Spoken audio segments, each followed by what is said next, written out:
You know, the gruesome murder of military officers and men in the Ugheli South local government area of Delta State was going to heighten tension in that part of the country. The situation is not helped by the military declaring some suspects wanted. One of them, a royalty, has turned himself in.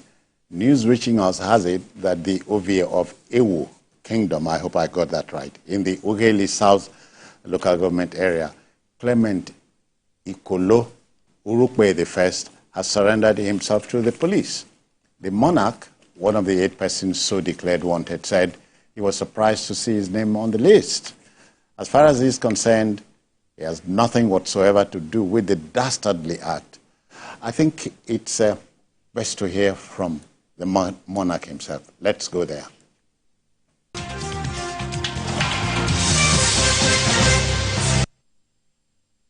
I'm on my way to the police to declare my innocence to the police. I know nothing about this heinous crime. I'm the traditional ruler. Yes, I'm the traditional ruler of Ovie of Ewu Kingdom. However, I know nothing about it, and I'm going to the police to turn myself in. I'm really very surprised and taken aback that my name as the monarch of the kingdom will appear in a list of wanted persons. I have no hands in killings. I have no hands in encouraging anybody to kill anybody. It is against my philosophy as a human being and my faith as a Catholic. It is against it.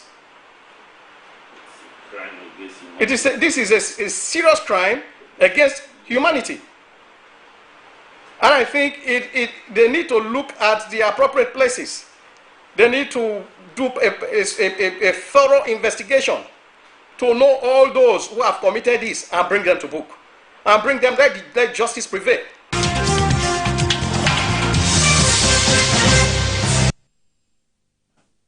Yeah, Wale, you know, it's like, I've forgotten the man who propounded the theory. He said, if anything can go wrong, it will.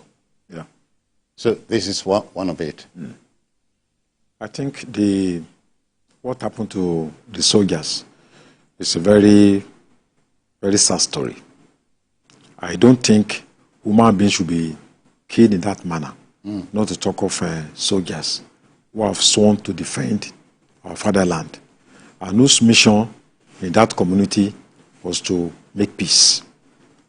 But in looking at the whole episode, we need to have to look at things scientifically, not just about the killing of those soldiers. The boys that killed these soldiers, what kind of parental care do they have? What kind of society do they live in?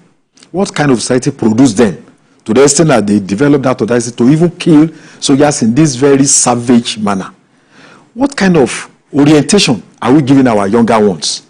And you see, you ask yourself, you can't even talk the killing of a civil, but to now go after a lieutenant and just kill them like that. So I think we need to ask a lot of questions about leadership in our communities. Traditional leadership, cultural leadership. What are we looking at that to the extent that we can produce? It begins from the family. From the family system. Because I believe these are young men. And the other lesson is that also for the soldiers, the old theory in war, when in peace, prepare for war. When in war, prepare for peace. When going on peace mission, next time, they also need to realize that they could be confronted. And that means there should be enough fortification of the soldiers. They need to be armed with body cam.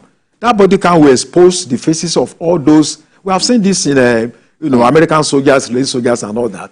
Even the Taliban, they have body cam. So if anything happens, that little chip, you can put it in the computer, and then you see the faces. And I'm wondering about the kind of protection that when they were going for that mission, was there a kind of backup for them? That if something happens in the next 1 hour, then there will be a kind of rapid response. Look at what happened in Moscow. Yeah. Where those people were killed. Within 3 hours, they nearly escaped to Ukraine. But they were able to discover that hours. We are talking about days now. We are even yet to discover. So I think I'm worried about the slow pace, that the community leaders in that area responded to the killings, in terms of condemnation, in terms of sympathy, in terms of even the governor visiting the community at the appropriate time within the next few hours. So there is a blame that needs to go to the community leaders, whether they are responsible or not. Then blame also to the society itself, the kind of people we are producing, the generation coming, because when we are growing young, when you are looking at a soldier, a policeman, with a lot of respect, you can't even imagine going to. So, Wale, the traditional ruler has pleaded his innocence. Yes. So you expect investigation to bear. Thorough investigation. But we should bear in mind that nobody is above the law. If anybody is caught to be linked up, no matter the status, that person must be made to face the law. But we expect thorough investigation, so that innocent people will not suffer. Because you may be a traditional ruler, you may not even be aware of what is happening in your community. So it does not mean that because you are a traditional ruler, automatically, you are part of the people that have committed the crime. Ibn Abo, the only woman declared wanted, Ugheli Ebi. Is it surprising to you? Okay, so I want to take it up from where Wale stopped. Okay. You see, without meaning to paint a nice color of what they did to the soldiers, I want to say that, you see, if you go to the Niger Delta area and you see the kind of lifestyle that people live, you realize that a lot of people, even the youths, even the women, they have become, hardened. Hardened? Yes, because, when you consistently live a hard-knock life, you gradually, painfully so, but gradually, life almost becomes meaningless to you because you feel nobody cares. So why should I care for anybody? And also, I got to know from somewhere that there had been issues about, bunkering and all of that. And one of the soldiers, one of the senior officers, Ali, was, particularly against any form of illegal bunkering. So even the military head, they are looking at that aspect too. So I would say that they need to really drill down. They should spread their tentacles of investigation, go all the hog to make sure that they bring all the elements involved in this to book. Like you said, nobody's above the law. Because, look at the sophisticated weapons that they used. Before we went on air, I spoke about the influx of weapons into the Niger Delta. So and it's indeed, a problem. Into the country. It's a problem. Are we talking about our border, the porosity of our borders? Are we talking about because there was a time I read somewhere that the police or the civil defense were able to locate a place where they were fabricating some, arms and all of that. So how well have we, looked into all of these areas? How do we bring in all of these arms into the country? Do they drop from heaven? Do they bring them through our borders, whether land or sea borders? Yeah. What is going on? Because I don't think we are ripe enough to fabricate such high, such sophisticated, weapons. So the questions are all over the place. So it's not difficult to link what happened in the two communities to the news that broke some days back, the Tin Can Island, what do you call it now, Nigeria Customs Service and the NDLEA busted a gun-running thing, people importing hard drugs and weapons. If you read about the United Nations report on proliferation of illicit arms in West Africa, the focal point is Nigeria.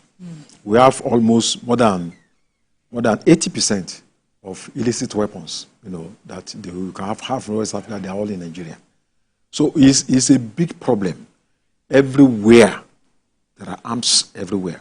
Even though we have been years talking about handing over of weapons and all that, a lot of people, non-state actors, remain highly armed. And this is an accumulated problem, that has been there over the years. It started in the 80s when the military started using court members to fight student union, and they started arming them. That was what forced pirates and Choyinka out of university campuses. They were arming them to attack progressive students, You know, and some of these people, when they came out of university, they became lawyers on their own. Yeah. So the idea of bringing weapons into the country, you know, illegally and all that, is an old thing.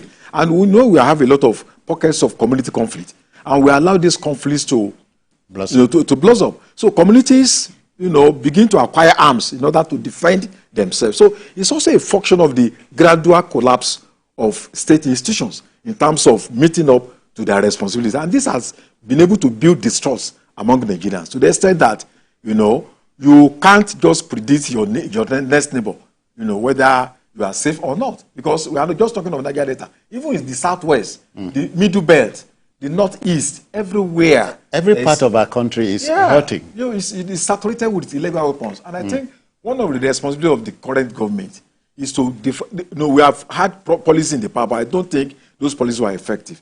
We need a new policy that can encourage people to hand over their weapons. Yeah. Even about quickly, you forgot to address the only lady amongst the wanted people. I just, it's sad, but I said, you know, I'm not surprised because I'm from Niger Delta, and I know that I've seen a few young boys who have grown into men, and they are different than what I used to know of them. So probably due to the kind of hard life they had lived over the years and all of that. So if you look at your benefits from whatever you're going to engage yourself in, you become hardened. It's bad. It should be condemned, but that's what is obtainable now. And that a professor is amongst the wanted. People are desperate. Okay. People are desperate. People, you see, sometimes you wonder how we flaunt wealth in Nigeria. So you see, the mindset of an average Niger Deltan is that, for goodness sakes, this oil that you're all getting yourself so wealthy from is coming from me, and I'm so poor. So there's something would give. Yes, they have something propelling them. It is bad. It is condemnable, but they have something propelling them. It is bad, but the government needs to look into that. Well, it makes you sometimes feel we are damned. Well, I think that it's not a hopeless situation. But when we are talking about the Niger Delta, we must also realize that I've been to that place, you know, several years I've been traveling to Niger Delta. These are some of the finest people that you can find all over the world. Peace-loving. I lived in Calabar for 1 year, you know, Yanagoa, all those areas. Wonderful people. Accommodating. Ibn Abon looks peaceful. Beautiful people. Non-violent. Certain material conditions, you know, turned their orientation to the extent that Ogoni people, you know, very peaceful people, but certain conditions, you know, changed their orientation. And that's why the states also has to take a part of the blame. The kind of pollution going on for years, the kind of exploitation, the kind of marginalization, and the cry, the echoes from the valleys, and nobody's listening to them. So it forces them to take law into their hand in order to be able to defend and to survive within a very difficult environment. So the state also cannot be, you know, the immune from some of the things that have happened. Go there, no water to drink. You know, you have oil, you know, in the whole area, you can't fish, you can't farm, you know, and you wash your resources being spent in other places, and, you know, people making billions out of it. So it is enough to turn your head upside down and turn your, you know, make you to be very angry and desperate. So when we are talking about addressing illicit weapons, we must also address economic situations of people in the Niger Delta. If not, it's a time bomb that may consume all of us. Okay, then. As here is simply to mold opinion and allow decision makers to take heed. Okay.